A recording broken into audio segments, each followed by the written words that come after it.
Hello दोस्तों, स्वागत है हमारे यूट्यूब चैनल द विलेजर श्रंकर में। आज हम लोग एक बहुत इम्पॉर्टेंट टॉपिक पे बात करेंगे, जो कि एसएससी जीडी के बारे में बात करेंगे। दोस्तों, जिन भाइयों को एसएससी जीडी के बारे में संपूर्ण जानकारी चाहिए, हमारे वीडियो को शुरू से लेके अंत तक देखें। ठीक है दोस्तों, तो बात करते हैं एसएससी जीडी के बारे में। तो एसएससी जीडी में कौन कौन से फोर्सेस आते हैं तथा कौन सी फोर्स कहाँ डिप्लॉय होती है, कौन सा काम करती है, कहाँ उनका जॉब लोकेशन है, कैसे जॉब करती है। मतलब जैसे मैं आपको बताना चाहता हूँ कि मतलब जॉब क्या है। ठीक है, हर एक पैरामिलिट्री फोर्सेस का अलग अलग जॉब प्रोफाइल है, यानी कि काम करने का जो तरीका है तथा काम कहाँ करती है, कैसे काम करती है, वो हम आपको इस बारे में बताएंगे। ठीक है दोस्तों, तो अगर हमारे चैनल पे आप लोग नए हैं तो हमारे चैनल को प्लीज़ सब्सक्राइब कर दीजिए, ताकि हम अपने चैनल पे जो भी अपडेट देते हैं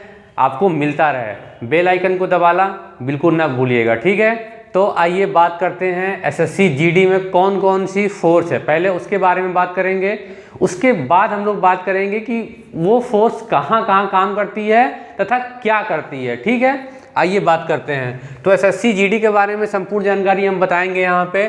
तो सबसे पहले बीएसएफ की बात करते हैं, जो पैरामिलिट्री फोर्सेस में एसएससी जीडी के अंतर्गत आती है। पैरामिलिट्री फोर्सेस हैं, उसके बारे में बात करेंगे। ठीक है दोस्तों, तो बीएसएफ के बारे में बात करेंगे तो बॉर्डर सिक्योरिटी फोर्स। ठीक है, बीएसएफ का full form border security force, यानी बॉर्डर सिक्योरिटी फोर्स क्या करती है, भारत तथा पाकिस्तान के जितनी बॉर्डर हैं। ठीक है दोस्तों, मतलब हमारे देश में भारत तथा पाकिस्तान में जहाँ जहाँ स्टेट में बॉर्डर हैं वहाँ वहाँ डिप्लॉय होती है बीएसएफ, यानी वहाँ की जो बॉर्डर की सुरक्षा करती है हमारी बॉर्डर सिक्योरिटी फोर्स। ठीक है, तो जॉब प्रोफाइल वहाँ सिक्योरिटी देना है, यानी कि बॉर्डर पे जितनी सिक्योरिटी है भारत तथा पाकिस्तान बॉर्डर पे, वो हमारी बीएसएफ देती है। ठीक है, अब बात करते हैं central reserve police force. Central reserve police force यानी सीआरपीएफ के बारे में बात करते हैं। तो सीआरपीएफ हमारे देश में जो है जितने भी दंगे होते हैं, चाहे जहाँ भी, तो वहाँ सीआरपीएफ को कंट्रोलिंग के लिए भेजा जाता है। ठीक है, तो सीआरपीएफ का मेन काम तो यही है। अभी डिप्लॉय होने लगा है एंटी नक्सली क्षेत्रों में भी सीआरपीएफ का डिप्लॉयमेंट होने लगा है। ठीक है दोस्तों, तो अब बात करते हैं सीआईएसएफ की, central industrial security force.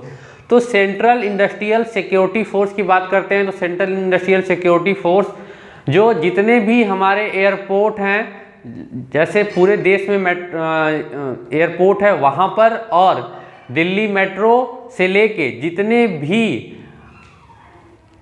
Security forces की बात करते हैं, तो ये सबसे अच्छी सिक्योरिटी फोर्स है इसमें, सिक्योरिटी फोर्स में।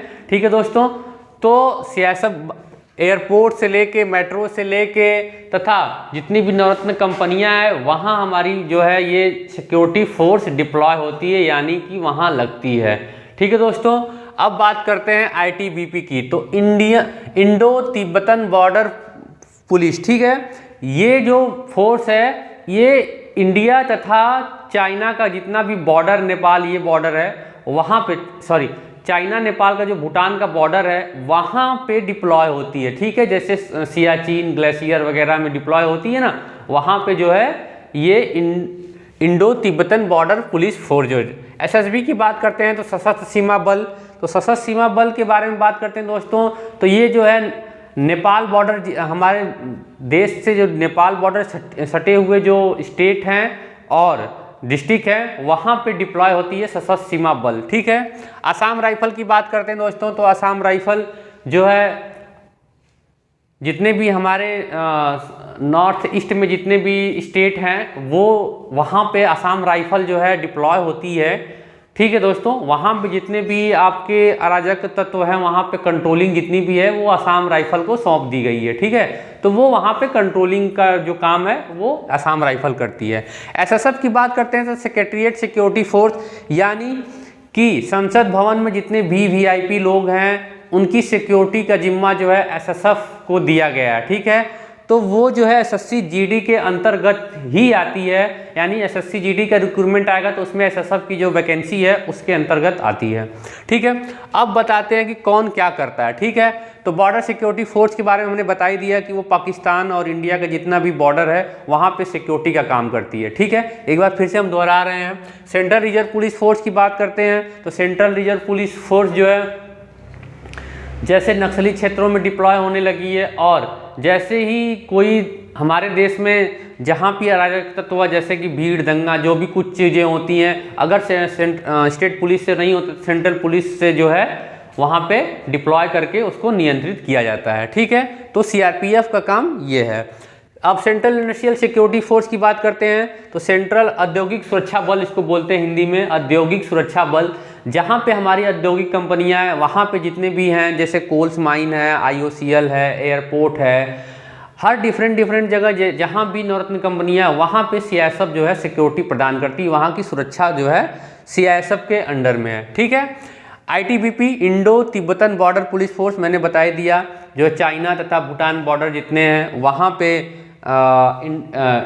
जो है काम डिप्लॉय होता है और वहाँ पे सिक्योरिटी देती है आईटीबीपी। ठीक है, एसएसबी की बात करते हैं तो सशस्त्र सीमा बल, ये जो है सशस्त्र सीमा बल मैंने बता दिया, नेपाल बॉर्डर जितना इंडिया नेपाल का बॉर्डर है वहाँ पे सशस्त्र सीमा बल एसएसबी काम करती है। ठीक है, आसाम राइफल के बारे में बात करते हैं दोस्तों तो आसाम राइफल जो है नॉर्थ ईस्ट के जितने भी स्टेट हैं वहाँ पे डिप्लॉय होती है।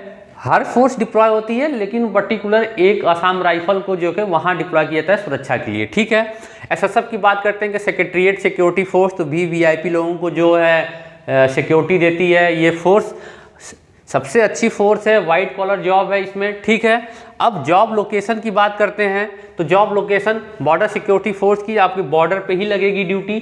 ठीक है, पीस एरिया में भी जॉब लगती है, इसमें पीस एरिया भी है जिससे यूनिट है, मान लीजिए बीएसएफ की कोई यूनिट है यहाँ है तो वहाँ अभी जब तक ज़रूरत नहीं है आपको पीस एरिया में रखा जाएगा, कुछ यूनिट जो है वहाँ बॉर्डर पे रहती है। ठीक है, central reserve police force same वैसे ही है, जैसे कहीं भी जीसी बना रहता है, ग्रुप सेंटर बना रहता है, वहाँ पे आपको डिप्लॉय किया जाता है, वहाँ पे एक स्टोर किया जाता है जो है जवानों को आप वहाँ रखा जाता है ताकि जब भी ज़रूरत पड़े तो आप जो है वहाँ डिप्लॉय आपको किया जा सके। ठीक है, सेंट्रल इंडस्ट्रियल सिक्योरिटी फोर्स के जॉब लोकेशन के बारे में बता ही दिया हमने आपको कि जॉब लोकेशन क्या है। एयरपोर्ट है, हर मेट्रो सिटी में या किसी शहर में या किसी औद्योगिक कंपनी के पास ही आपकी ड्यूटी लगेगी, तो जॉब लोकेशन बहुत अच्छा है सीआईएसएफ का। ठीक है, आईटीबीपी के बारे में बता दिया है, चाइना तथा भूटान बॉर्डर पे ही आपको डिप्लॉय होना है। एसएसबी जो है नेपाल बॉर्डर पे ही डिप्लॉय होना है। मैं जॉब लोकेशन के बारे में बात कर रहा हूँ। ठीक है, आसाम राइफल के बारे में बात करते हैं तो सेम वैसे ही है, नॉर्थ ईस्ट की जितनी भी स्टेट हैं वहाँ आपको जॉब करना पड़ेगा। एसएसएफ की बात करते हैं तो जैसे संसद भवन में सेक्रेटरीट जितने भी हैं उनकी सिक्योरिटी की बात करते हैं तो आपको वहाँ डिप्लॉय किया जाएगा। ठीक है, अब सैलरी की बात करते हैं दोस्तों तो सैलरी देखिए हर आपका जो बेसिक है वो सेम रहता है, लेकिन हर एक जो पैरामिलिट्री फोर्स है उसके हिसाब से आपको डिफरेंट जॉब लोकेशन के हिसाब से सैलरी मिलती है। ठीक है, तो सैलरी की बात करते हैं जैसे टीपीटी, राशन मनी। ठीक है दोस्तों, अब सैलरी की बात करते हैं तो सैलरी की बात करते हैं तो आपको एक होता है बेसिक, जो कि जितने भी फोर्सेस हैं वो आपको सेम बेसिक पे मिलती है। ठीक है, जैसे मान लीजिए हमें बेसिक आपको एसएससी जीडी में कांस्टेबल पोस्ट पे जब आप जाते हो तो सबसे पहले बेसिक की बात करते हैं सैलरी की, तो बेसिक लगती है। ठीक है, बेसिक के बाद आपको डीए मिलता है। ठीक है, उसके बाद आपको ट्रैवलिंग अलाउंस मिलता है, एक होता है राशन मनी। ठीक है, राशन मनी यानी खाने का पैसा मिलता है। अब इतना तो मिलता ही है। ठीक है दोस्तों, अब उसके बाद आपको जहाँ जैसे कि आपको जिस क्षेत्र में डिप्लॉय किया जाएगा, मान लीजिए आपको एक हार्ड एरिया में जैसे कि जो थोड़ा नक्सली क्षेत्र है या तो जम्मू कश्मीर है वहाँ डिप्लॉय किया जाता है तो आपको वहाँ हार्ड एरिया अलाउंस मिलता है। ठीक है, हार्ड एरिया अलाउंस। ठीक है, हार्ड एरिया अलाउंस का मतलब होता है वहाँ पे जिस हिसाब से आपको खतरा रहेगा उस हिसाब से आपको सैलरी बनती है। तो सैलरी का पैटर्न यही है दोस्तों। तो सैलरी आपका लगभग में जैसे बात करते हैं सबसे मिनिमम की बात करते हैं तो मिनिमम आपका 40,000 रुपये सैलरी तो बनी जाता है। ठीक है दोस्तों, 40,000 मिनिमम तो बन ही जाता है। उसके बाद जैसे आप डिप्लॉय होते हैं, जहाँ भी आपको डिप्लॉय किया जाता है उस हिसाब से आपकी सैलरी बनती है। तो ये रहा आपको एसएससी जीडी के बारे में पूरी जानकारी। अब इसमें एक जो है सिलेक्शन प्रोसेस की बात करते हैं। अभी एसएससी जीडी की वैकेंसी बहुत अच्छी आई हुई है 2022 में, ठीक है। इसका 23 में एग्जाम होने वाला है, तो आप लोग जल्दी से जल्दी इसका तैयारी करना स्टार्ट कर दीजिए। आशा करते हैं कि आप लोगों ने फॉर्म तो भर ही दिया होगा, ठीक है दोस्तों। अगर हमारा वीडियो अच्छा लगे तो हमारे चैनल को सब्सक्राइब कर दीजिए तथा लाइक कमेंट शेयर कर दीजिए, ठीक है दोस्तों। जय हिंद। आप लोग अच्छे से तैयारी करिए तथा खुश रहिए।